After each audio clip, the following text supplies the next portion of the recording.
Scott Alan Miller, and this is my life living León, Nicaragua. It is a bright and sunny and gorgeous Friday. I can't believe how nice the weather has been here in León over the last several weeks. It's been just absolutely perfect, which January is generally pretty nice, but it has been a little bit nicer, and we got a little bit of rain, which is not common. Today, we're going to be talking a little bit more about cell phones and telephone coverage here in Nicaragua because people have a lot of questions about this. How does it work? What can you do? How do all these things actually happen? Because there's a lot of changes a lot of times when you come to a new country, especially like moving to Nicaragua. A lot of people come here and do a lot of things for the first time because of the things that Nicaragua offers, how close it is to North America. And so we have a lot of questions that keep coming up. And Charles Bird has sent in a viewer question, which is amazing. I'm so excited about these viewer questions coming in. We got quite a few. We got as many as we've ever gotten all in 1 week. And I encourage you to send more. I'll send the information after the bump.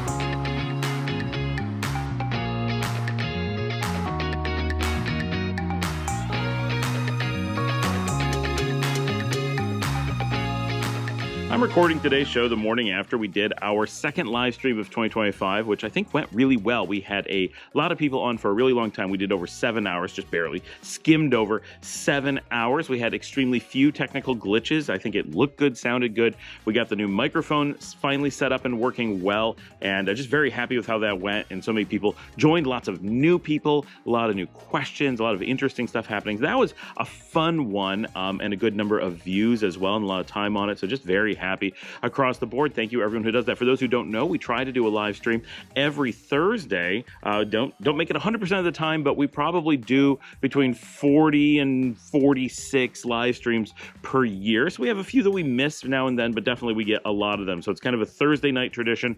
We all hang out. It's a chance for me to talk directly with you guys to talk to each other, all in a big just moment where we're kind of live and everybody just kind of makes an evening of it. It's super fun, and if you're new, it's a great way to get in and get to know the community. We also have the WhatsApp community is blowing up. It is so busy. We have a León group, we have a Granada group, more groups are coming up, and then we have the general expats group, which is just constantly busy, and I'm getting a lot of content for the show from there as well. So yeah, little not so altruistic goal there. Helps me know what you guys are looking for as far as information. So that is really cool as well. The link to join that group is down in the show notes, so absolutely go down there and consider joining that. It's a great place to talk to other expats, and it is not moderated by someone who is selling products, which is super important. If you're looking to join a group, make sure you know who is moderating. There, any group anywhere like Facebook, they're moderated. The ones on Facebook typically are moderated by salespeople. That's a real thing, and if you expose anything that like what they're selling isn't a good value or may not be real,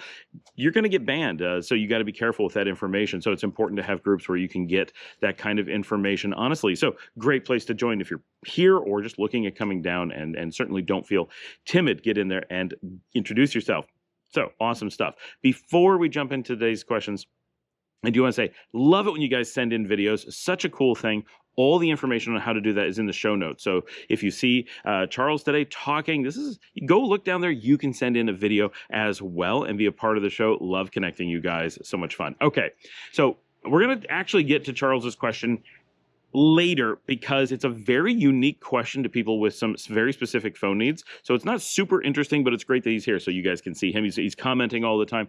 I'll let you guys connect. But we're going to talk a little bit about the phones. First, cost. What if you're coming down? How do you get some really low cost? Now, some people said they weren't able to get the low cost that we get here. So I want to explain how that happens. So Tigo is your lowest cost carrier. Claro is going to cost just a few pennies more over the course of a month. It may cost you a little bit less than $2 more to use Claro in some circumstances. That's the variance, but that is a big percentage when service is as cheap as it is here. So the first question is, how much does it cost to get a number here in Nicaragua? That is to actually obtain a SIM card or get an eSIM, get it set up and start using the service. Normally they give you like 1 day of service for buying the card. I believe that's correct. It might be 2. It varies a little bit, but they do enough that it turns on and you can test it. So if you're like, I need to make a call right now, you just go in, buy a number, and you can make a call, but it's only going to have service like the rest of the day, maybe the next day. That is it. You'll need to recharge it. assuming you're getting pre-pago. We pretty much just assume you're going to get pre-pago, which means you pay ahead and you don't have an account. It doesn't auto bill your credit card or anything like that. So you just have to find a way to pay it again, which is either a credit card in an app or on a website, or just go to any corner store and you can pay in cash. But generally, you get a tiny discount for paying with a credit card because they don't have to pay the store to take the cash. And as someone who works in this industry, it totally makes sense. I know it's odd to feel like, why would the credit card be cheaper? But seriously, the automation is so much cheaper even than a Nicaraguan at a pulperia who's mostly idle doing the transaction. They want so much money for doing that transaction for logical reasons that it's actually cheaper to take the credit card. So they're going to encourage you to do that if you can. But to buy that is between $2 and $3 US. It'll technically be billed in Cordoba, so it's not exact dollars, but it's between $2 and $3. That's to get set up. Once you have that number, you have it for the duration of your stay. A lot of people who are coming and going, you can keep the same number over a long period of time. There's some discrepancy. We don't know the exact details of how long you can keep a number when you are out of the country. We don't have anyone who so far has given us direct feedback as to, oh, I had a number I left for X amount of time and they deactivated it.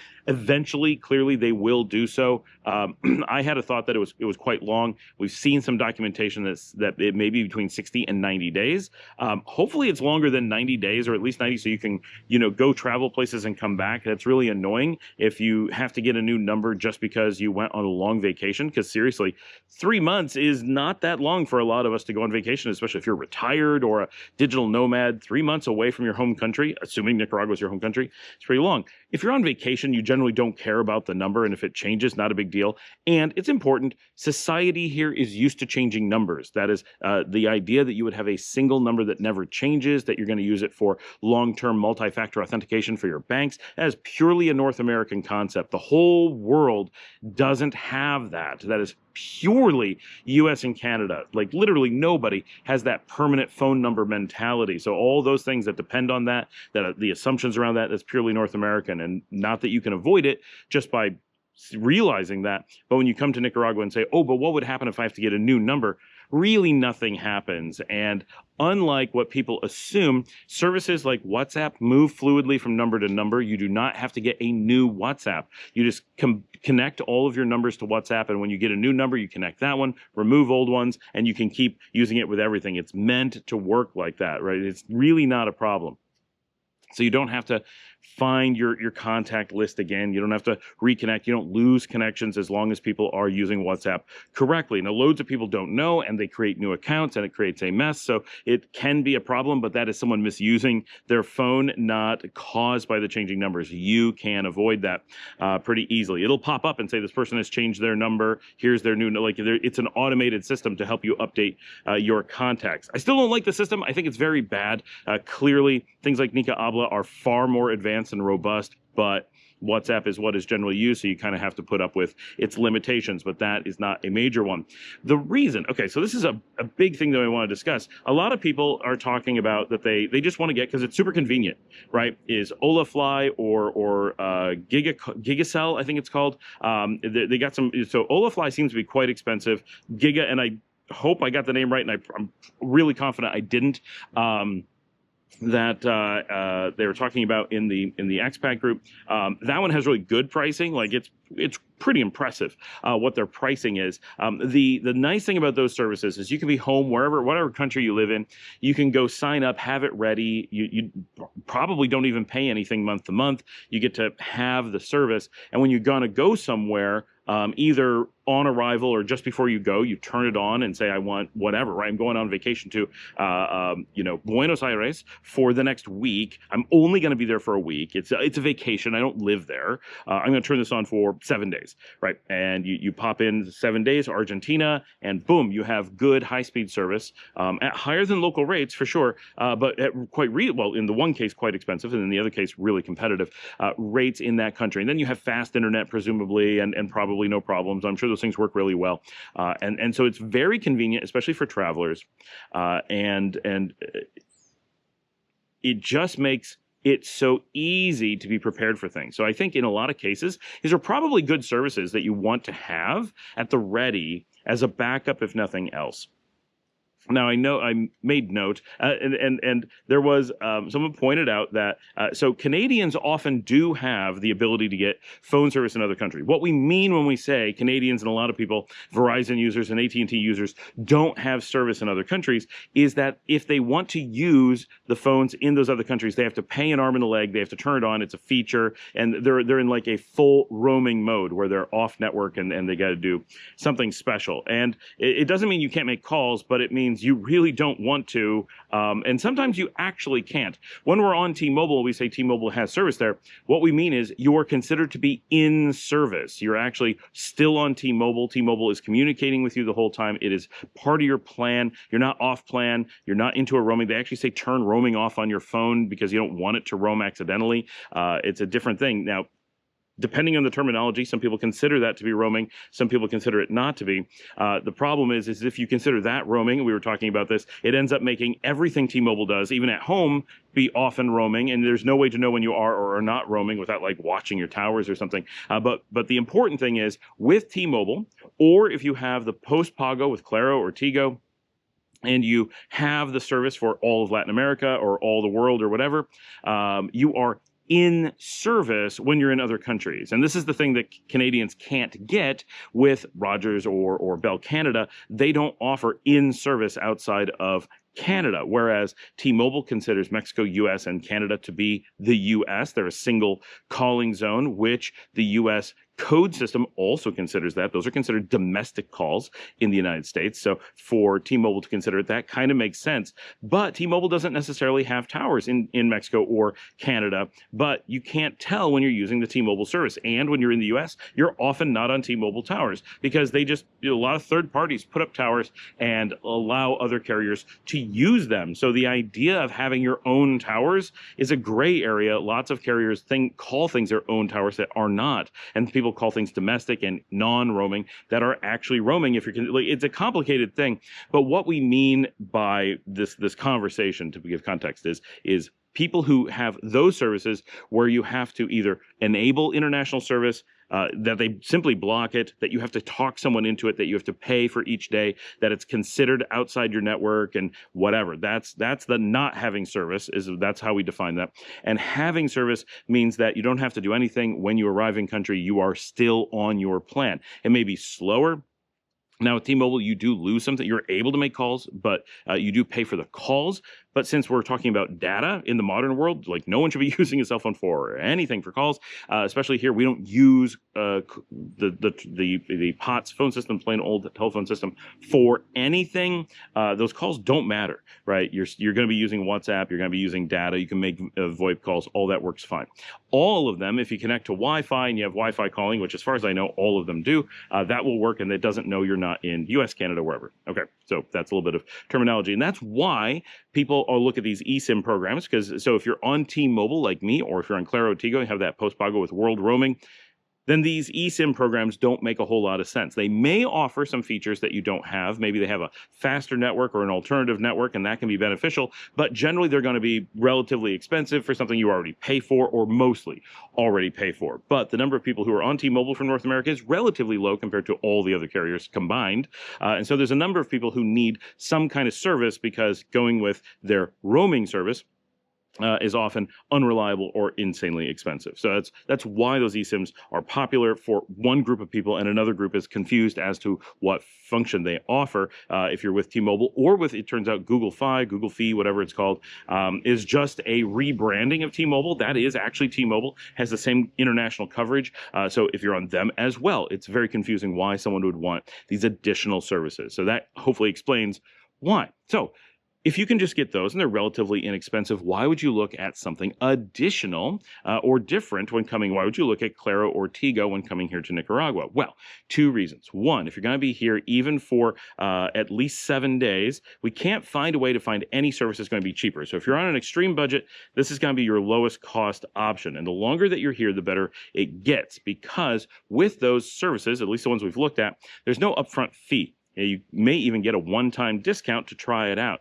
With the one-time discount, and we looked at this for 7 days and did the calculation, If you're looking at the heaviest discount that they offer with the one-time setup bonus dollars that they give you, so this only works for one time you're traveling to a country, and we look at Nicaragua, and you do all that, it's going to cost one amount of money. And if you come to Nicaragua, go to the airport, or you land at the airport, or you're just on the bus coming into the country, and you buy a SIM card or an eSIM right there when you enter the country, and they turn it on, and you buy 7 days of coverage.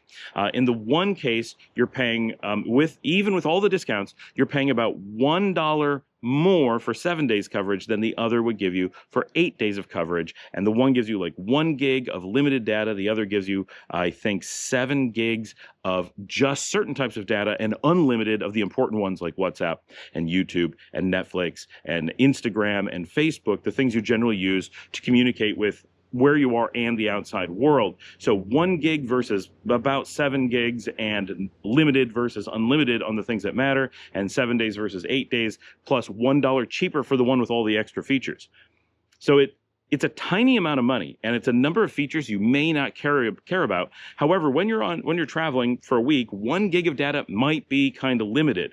And like some of those services advertise that their whole thing is that they give you more data than you would get some other way. And then when you actually go to buy it, it's a fraction, a tiny fraction, potentially a nominal amount of data compared to what you might be getting. Now, if the only thing you're going to look at is Google Maps, yes, you can download them ahead of time. It's not going to use a ton of data. You'll get by.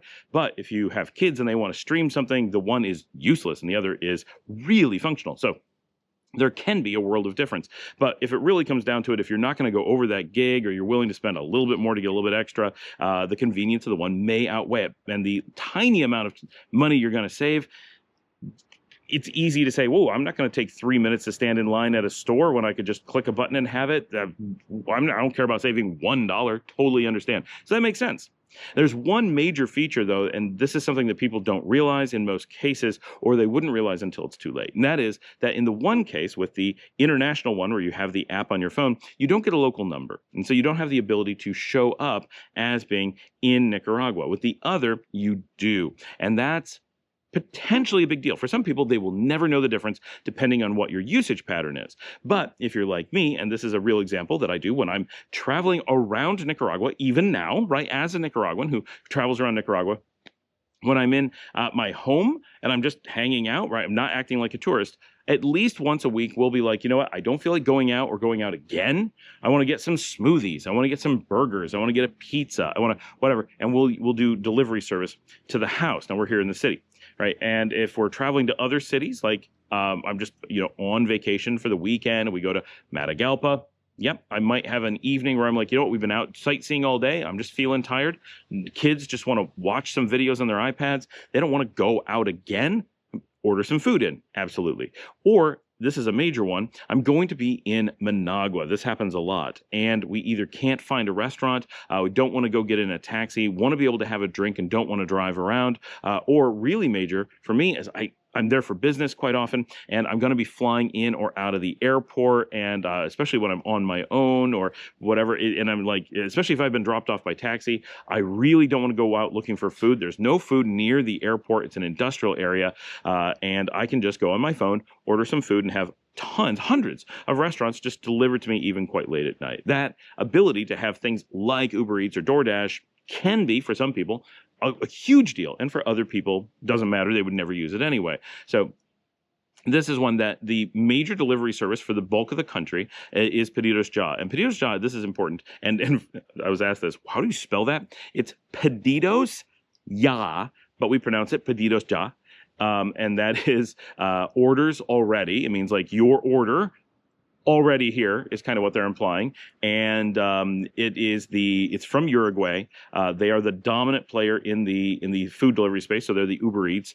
They're like Uber Eats, DoorDash, and Grubhub combined in Latin America. And this is important. In Latin America, right, 17 countries. This is a huge zone from Mexico to Chile and Argentina, everything in between. Everyone has it. I've used it all over. When I'm waiting at the airport in Costa Rica, I use it. When I'm in Guatemala for, transferring flights, I use it. I use it to not just order food, and we did this in Argentina. I've done this in Bolivia, right? Not only can you use it to order food, but it's also really handy for seeing what restaurants are around or seeing what the options are, getting a price kind of comparison. It's obviously you pay more for delivery, so it's not always super straightforward, but it is a really useful tool to have to be able to just figure out what's going on and order food. So I use it in multiple countries, and you only need to have a number in one of those countries to be able to set up an account and use it. Now, the person who I was talking to pointed out that they spend their time on one of the small beaches, and just like the beach here where I live, there is no pedidos ya there. Any delivery that you're going to have is local delivery. You have to know the restaurants, or maybe there's a little service locally, which is probably just a guy with a bicycle, and they will go get food for you. And of course, here in Leon, we can do that, right? We have taxis, and you can talk to a taxi driver if you know them and just send them out to get you food. That'll cost way more than pedidos ya, but it may be way better for you than getting your family together and going to a restaurant or whatever. And then you have to park and navigate, all that kind of stuff. That can be done, absolutely. So like I said, some people will never have a use for this. Others will use it constantly. For me, it's a constant thing. Most of the people I know who live here, it's a constant thing. But really, the time that I care about it most is when I'm traveling, especially outside of Nicaragua. I really appreciate that when I get to Costa Rica, I don't have to do anything at all because I have T-Mobile phone service. I can go to any country and always know that I have data. And because I have a pedidos ya, because of my Nicaraguan number, I'm able to order food delivered anywhere in Latin America anytime. And it just says, well, are you here? Are you here? And you put in your GPS and they deliver right to you. It makes life pretty easy. I've really appreciated that. And I remember the time before I had that, and it was truly limiting. This was only this one thing, but it's enough that you're like, that is a thing that when I'm a tourist, it really matters that I have access to food delivery without having to like go through a whole bunch of work to figure out how to get food in some local area. Typically, there is some way if there isn't a service like that. And even here in Leon, there's one or two restaurants at like Oasis del Sabor, which is one that I really like for pizza. They don't use pedidos ya. You have to know to call them. And the little Italian restaurant that we used to go to, they closed and they only do delivery and they're not in pedidos ya. You have to know their number and call them directly to have any hope of getting a hold of them. So that exists. But if you're a tourist, those things are not going to exist to you at all. Pedidos ya is what allows you as a tourist to just discover what restaurants are available and give it a try. So just things to be aware of, that having a local number gives you access to some services. That one is super specific, but a really, really big deal. So if that were to come up, if you were to say, why would I wait? Why would I put in a tiny bit, very tiny bit of extra effort if I'm only going on vacation to bother getting the local SIM card rather than using an app that allows me to buy it remotely and have it ahead of time? Well, it mostly comes down to, you could save, yeah, $1 or $2, but it will open up this world of being able to order things for you and just give you that access to having a local number, which may or may not be important. What worth also noting, though, is as you go beyond 7 days, the advantages, the cost advantages of this system become much bigger. If you're going to stay with the apps, all the ones we looked at, they get more expensive as you continue to use them because you're not getting those new user discounts, which are pretty hefty. Like, they can be a huge percentage of your overall cost. Some of the ones we looked at, they may be 25 to 30% off on top of whatever discounts they give you. So if you're in a position where you're not able to get the discounts, you could end up paying more than double, which is still not a lot of money, for another week of service. Whereas with the local number, you actually have an upfront fee of about $2 to get the number. But once you have the number, you get to recharge and have service at that regular fee without that upfront. So what costs you for 1 week, roughly, say $8 to $9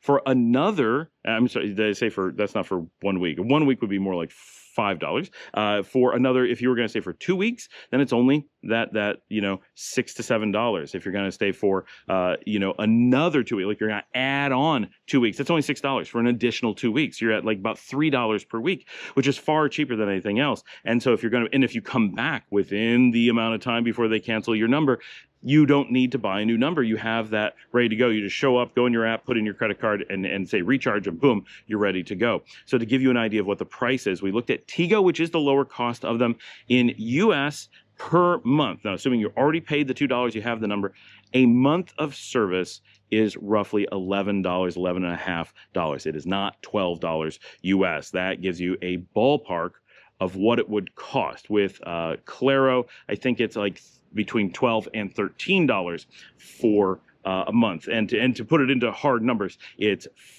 if you were using it continuously, right? You can always not recharge it for a day or two in the middle and lower cost if you're really really trying to cut costs. But you get 15 days for 200 cord on Tigo and 230 cord on Claro. So you can do your calculations. It's between 36 and 37 cord per dollar. So you just take that number, divide by 36.5-ish, 36.6, and it'll tell you how much you are going to be paying for 15 days. So then just double that number for 30 days, and that gives you the month. That's how it's done here.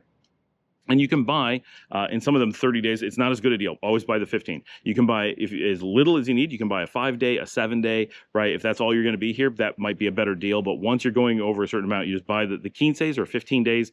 They're where the value is. So look at that. People often overlook that and miss that that is how you get your best pricing and features. And like I said, they're unlimited use of WhatsApp, unlimited use of most social media. So you want to be taking pictures and posting to Instagram, posting to Facebook, keeping up, making calls on WhatsApp. You want to do video calls on WhatsApp. Those things are unlimited. That's a big deal when you're like lost and you want to do things and you're like, I got to show you where I am. I got to talk to people. I got to make calls. You don't want to have to worry about your data. You don't with those things. Sure, if you're reading tons and tons of email, you're downloading work attachments, that's a different thing.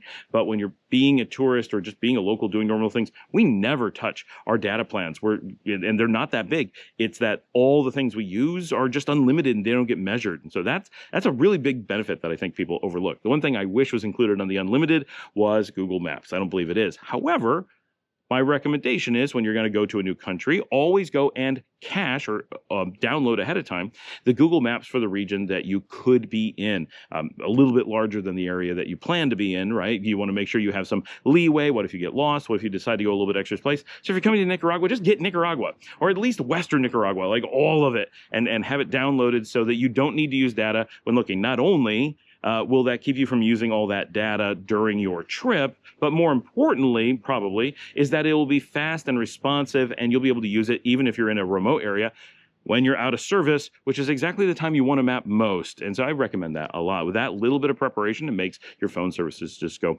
that much farther. So hopefully that gives you a little explanation and helps you understand why you may want to look at a application that has the same like Olafly or Giga Call, whatever they're called. I'll try to put some links down below if I remember, and if I don't, remind me in the notes. And why you may want to consider a local number, why that may be better for you. Everybody has a different set of circumstances and needs that they may apply to them best. I'm just moving a little bit because my voice was echoing. And so you can make that decision, right? If you're on an extreme budget, of course, there's ways to save a little bit of money. It's all very small amounts of money if you're doing it right. And there are cases where one is more convenient and cases where others gives you a little bit more features. So it's just about choosing. Now, someone else asked me in the expat group as well about the ability to use multiple numbers. They have a number in Canada. They don't have any international stuff. This is someone who has no international connection whatsoever, and they're wondering that they can't use the phone for other things. Now, I want to point out there are carrier phones in North America. I don't know if these are legal in Canada. They are legal in the United States, and this surprises people from a lot of the world. There are phones that are locked and cannot take a new number. You can't do anything with them, so be aware those do exist. Avoid those at all costs. Don't buy phones when you can help it. Really think about not buying from your carrier. You'll get better prices, more flexibility, and better protections if you buy them some other way. So consider that like going to the Apple store for Apple products, obviously, a Samsung store, a Mi store for Xiaomi, and so forth. You tend to get a bit better treatment, more options, just it works out a little bit better. So something to consider. But can you add a number to a phone? Yes. So the easy answer, yes, yes, yes. But and this is what our conversation is the other day about Claro and Tigo. And a lot of people, so there's two conversations kind of that go on, and this is the same answer, right? A number of people have the question of, can I have this phone? Can I put another number on it? And a lot of people are like, well, I need to have two phones. Now, I understand. There are specific reasons why some people have two phones, right? So I completely understand that some people want to have a nice phone for when they feel really secure and a cheap phone for when they're walking around. Someone wants to have a good phone for when they're home, wherever that is, and a cheap one when they're traveling. Some people want one for business and one for work, right? Things like that. There are situations where you could make a very discreet, conscious decision and say, having two phones works out better for me. It has some very specific function. Maybe you really like having both iPhone and Android for some reason. Yes. There's reasons why you may do that. That would be a little bit weird, but certainly I could imagine knowing a person who may have that specific desire. So I understand that. But when it comes purely to calling and data and those types of things, there's absolutely no reason that you would need multiple phones just for that function, right? So the first question is, if I have an existing phone in Canada, but it applies anywhere, and it has a number, I don't want to give up that number, right? Now, I think this is where I may have lost some people. They may be thinking that I'm suggesting they give up a number. Often people think I'm suggesting something crazy, that I just assume people know that I'm telling them something good, there's something good, and they're like, there must be some bad thing connected with it, right? So there isn't, right? So when we're talking about, let's say you have a Canadian number, you come to Nicaragua and you're like, oh, I'd really like to have a Nicaraguan number. That would be handy. How do I do that if my phone already has a Canadian number on it? I don't want to give that up. Nope, you got a couple choices. If you have an old phone or an old-fashioned phone, some of these are still new, but they're old-fashioned, they only has one SIM slot and nothing else. In that situation, so these are traditional phones. This is what we dealt with 15 years ago, 10 years ago. This is normal. If you wanted to come to another country, you wanted to get service, and your phone company did not provide that service, you would pop out your SIM card, take the identity of your old phone out, keep it somewhere really safe. That's an important part of this discussion that you may not think about. They're tiny. You got to really protect that. So store it. People get little carrying cases. Order it on Amazon for $2. Right? Get a little safety carrying case to put that in. Store it somewhere really safe. And then buy a local SIM, Tigo, Claro, whatever, pop it into your phone, and this applies anywhere in the world, it's not a Nicaragua thing, and then you'll have this local number. When you're ready to go back to your home country, pop that out and pop your home country back in. This is really useful, especially with old phones, obviously, but also for people who are coming from a country where their carrier gives you nothing in the new country. You're not going to be able to get texts, you're not going to be able to get phone calls, so what's the point of having the SIM card in? There isn't. I've got a really large ant climbing around on my microphone, like a big one, and he's like poking his head up. He's like, haha, oh, he saw me, and he ran away. Anyway, I digress. And then when you're in the new country, you're like, no, I have no reason, so I just put in the new one. And when you go home, there's no reason to have the one from the country you went in. That was him running across the lens right there. So that's the old-fashioned way. And certainly you can do that. And if you're not going to be able to use your phone otherwise in Nicaragua or wherever you go to, then certainly just do that, and that could be really simple. But the expectation is that basically no one is going to do that today. What most people have had in the years past, the recent years past, is what's known as dual SIM card phones. And most phones that are designed for international use are going to be this type of phone. So with these, you have your normal SIM card, and then you have another slot that is empty. This is like computers with 2 floppy drives, right? So you have one from your home country that presumably you keep, and it just keeps working. When you get to the new country, Nicaragua in this case, you buy a Tigo card, you pop it in, and now your phone has 2 services. Now, depending on your phone, it may treat this in different ways, but the expectation is that you at least can manually flip between them and choose which number your phone is using at that given moment. Or if you're like most modern phones, it will be able to use both all the time, and you just have to set one as a default. So for example, if you dial a phone number, it will go to your default unless you tell it to use the alternative number to call out, because obviously it doesn't know what number to call out on if you have more than one, so you have to set one as a default or something, or tell it to use one. Some services like WhatsApp will be able to connect to every number you have, and you don't have to really manage it per se. It's very straightforward. So some things like texting and phone calls, generally you'll get calls, no matter what number someone calls, your phone will ring. It's only when you dial out that you have to choose. And again, something like a Google Messenger or Apple Messenger, they're going to detect all your numbers, add them all to the service, and that works transparently. So it's only old-fashioned calls and old-fashioned texting that even are aware of that number in a meaningful way. So those are the only services that you have to worry about. This is where it gets really useful when you come to someplace like Nicaragua. We don't use that legacy stuff. We don't use texting. We don't use phone numbers. We use WhatsApp and Instagram and those things. They're agnostic. They may require the number to set them up. You have to have a number to get the service to turn on in the first place, but once you have it, you don't need it to keep using it. They don't work using it. They're just data services. They're modern. So as long as you're using modern services, you don't care much about those numbers. For me, the only time I care about text at all is 2-factor authentication from, it's not really my bank. I don't know how much they do it, but things like that. You all know what I mean, and everybody uses the bank as the example when they're talking to me, but they need a text from their bank, so they have that old-fashioned insecure texting for that. Why the banks use the most insecure option, I do not know, but they do.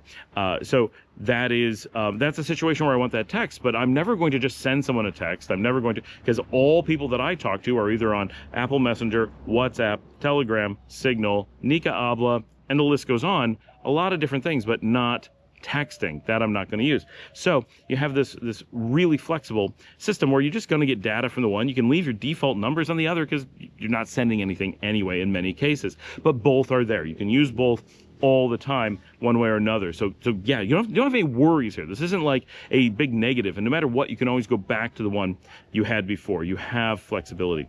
Now, the more modern thing with eSIMs is that you don't need the actual card. The number is just stored inside your phone. So with that, you have lots of these slots virtually. You don't have to worry about being limited to just 2, and you certainly never have to pop one in and out. So you have your number on your eSIM, and this is how it is for me, right? I came from the United States. I have my T-Mobile in my eSIM. I come to Nicaragua, and I want Claro, so I have them add Claro to my eSIM. Now I have 2 lines. I can use 2 different numbers anytime. I had my Tigo added to my SIM. Now I have 3. If I'm traveling to Argentina, and I'm going to do it fairly often, I can add an Argentina number on there and use that all the time, right? You have a lot of these flexibilities to just keep adding things or use different ones. And if you're going to look at those services like Olafly, you can add that as well. You can have as many as you want reasonably, and you're never having to give something up in order to add more on. It's just things you're adding to your phone, just features or applications that you're adding to your phone. We just use to store them because in order to register with the phone networks, they have to use the SIM format in order to communicate with the cell towers. It's part of the cellular network system. That's why we have those things. So I hope that clears that up, and I hope that explains why having 2 phones is unnecessary, right? Most of the people, not all, of people that I talk to who have 2 phones are like, oh, I thought I needed 1 phone per number. That is not the case. That's not the case with your landline phones. That is not the case with your cell phones. That is not the case with any modern phone. And I don't just mean modern meaning not phone like WhatsApp. Actual legacy phones, the old dial number phones, have already solved this as well long ago in about 1999. So all of these things, these limitations that we assume are there, yes, we may sometimes deal with a person who's running into those limitations, but normally it's because they created it. It's not because it's in the technology. These are long solved things. So that's one of the reasons why Nicaragua officially doesn't allow you to have multiple phones in the country, because there's no limitations on those things. You can have multiple numbers, yeah, again, people have made very good arguments as to why they sometimes want more than 1 phone. And Nicaragua allows you to own as many phones as you want. They just only allow so many of them to cross the border at any given time. So it's slightly different. But because they know you can take as many SIM cards across the border as you want. So if you have 6 different numbers and they're not in a phone, you have them in physical SIM cards, that'd be weird, but you totally can. And then you can buy 6 more phones, pop them in. There's a lot of things you can do. Why would you do that? I don't know. But can you? Absolutely.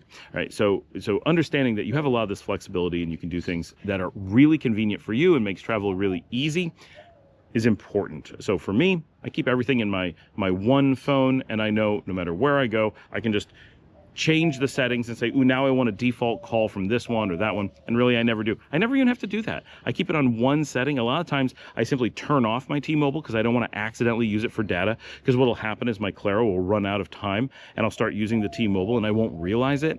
And I don't want to flag to T-Mobile unnecessarily that I'm outside the country. And honestly, if I never use my T-Mobile data except for in emergencies, why would they shut me off? They don't want to, right? I'm a perfect customer. I use nothing from T-Mobile.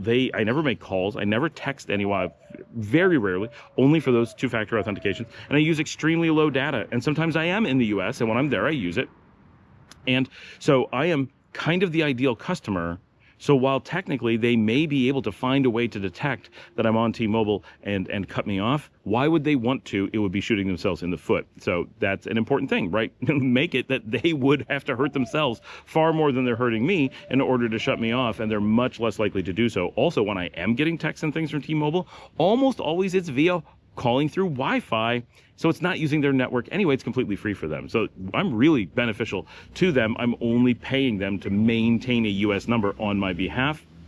Everyone wins. No one has a problem. So that's hopefully going to clear some stuff up. And now Charles Bird had some extremely specific but meaningful questions about how the bands work for Claro here, what the towers are signaling on, so that he can purchase a phone abroad. This is an interesting question because there's some technical details when buying phones outside of a region, and he currently lives in China, so he's able to buy phones at really low cost from a lot of different carriers.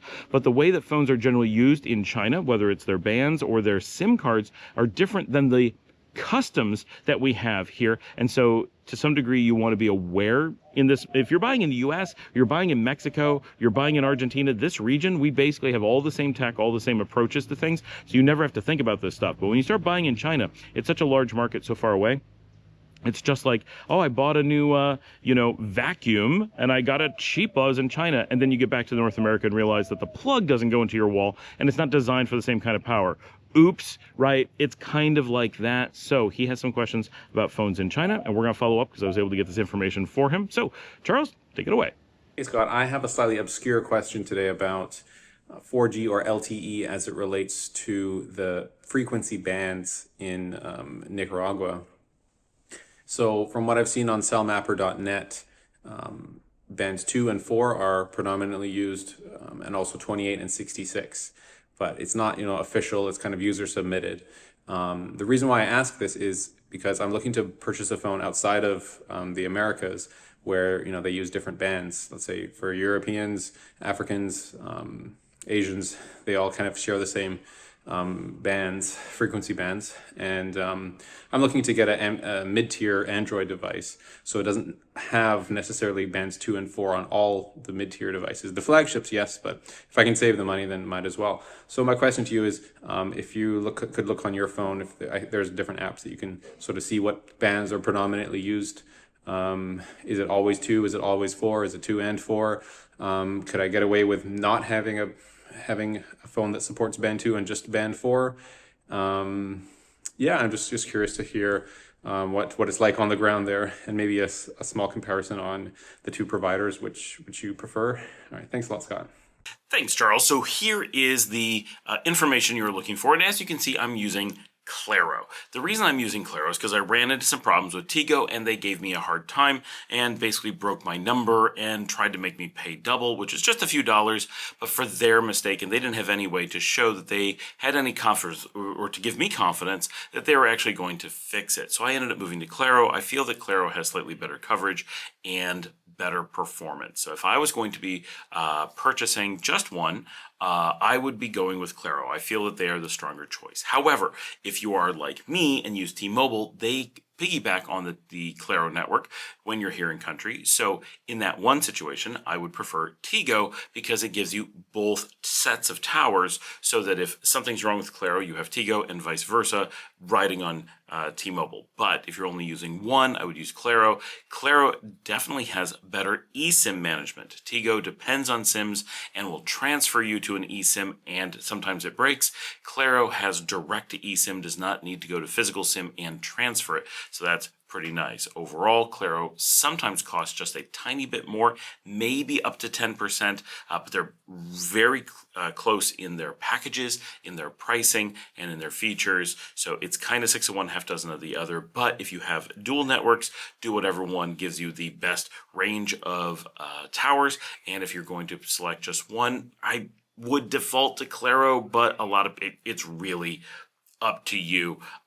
They're roughly the same. I do find that the Tigo app works better than the Claro website for updating and recharging your own service, but that may just be a me thing, so your mileage may vary. They really are super similar, so whatever works for you. Hopefully this information is exactly what you need, and we're going to wrap up the show. Thanks, everyone, for joining me. Thanks, Charles, for sending in that question.